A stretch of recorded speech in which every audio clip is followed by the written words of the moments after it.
Yung first contract ko po, kahit ano pong iwas ko sa temptation, talagang patuloy po silang dumarating. So, during the last year yung first contract ko, I called for it.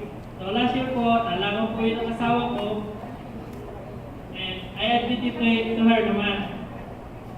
Naging mahirap po sa amin kasi po, siyempre, masakit po para sa kanya. Every time na tatawag po sa kanya, kasi po, nung time na yun, nandito na siya sa Taiwan, at ako naman po nasa Pilipinas pa. So, every time na tatawag ko sa kanya, nararamdaman ko yung sakit na nararamdaman niya, kasi talaga naman akong masakit talaga yung ginawa ko. So, alam ko na napakarami kong dapat gawin. Yun nga lang, hindi ko alam kung paano magsimula. So, after few months, nung mag-apply ako sa Blessing naman Lord na unang apply ko pala ulit, tatagap ako dito na nga po sa KTI. Nung pagdating ko po dito, bali, doon sa first few weeks ko, parang everything is pretty normal po para sa aming dalawa. But after few weeks, doon na po namin nararamdaman yung fragility ng relationship po namin na dahilan nga po ay dun sa ginawa ko. So kahit anong pong gawin kong pagsisisi, alam ko pong hindi po ganun kabilis na mawala yun. So that time, alam ko po na ang misis ko ay nasa stage na rin po ng knowing Jesus more. Yun po yung ginamit kong chance na humingi po sa kanya ng forgiveness. Na-forgive naman po niya po, kaya lang po, hindi po yung sinatawag na total forgiveness. So, sometime last year din po, naisama po niya ako din sa church ng FHCCA. Honestly po, nung unang punta ko po doon, talaga pong, ang perception ko po talaga sa isang church na nag-exist ngayon is parang business na lang.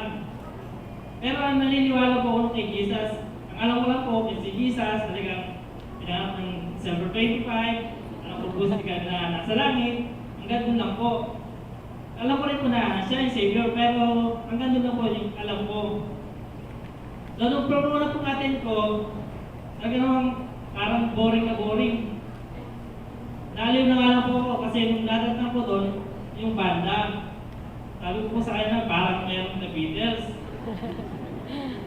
Talagang po sila Brother Mel, si Brother Amos, si Brother Marlon, sila nasa Pilipinas na.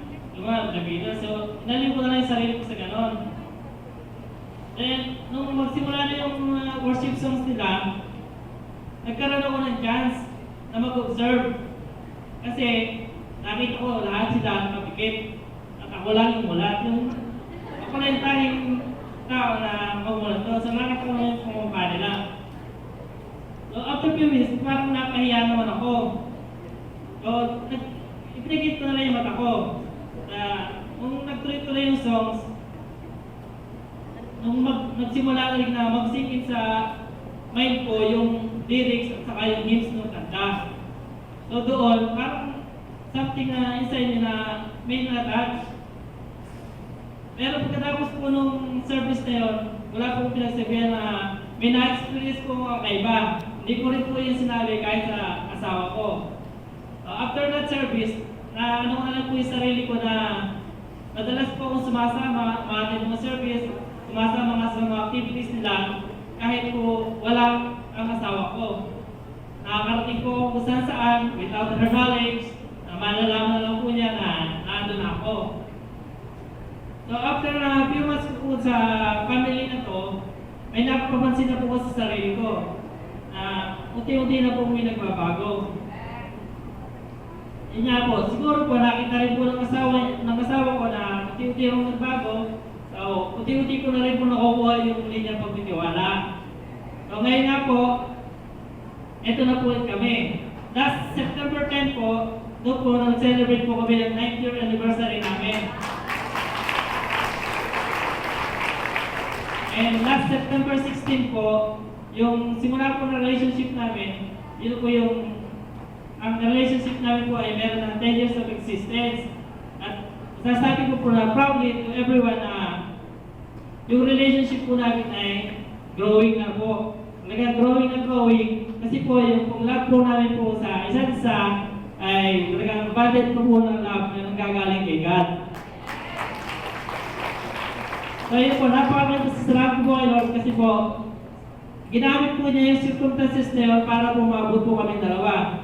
Kaya nakagawa po ako ng kasalanan, talagang gumawa din po siya ng paraan para po kami mabot, para po matulungan kung paano ma-resolve po yung problem namin. So ito na po kami ngayon. At marami pa po ako na-complain sa kanya at simula po doon.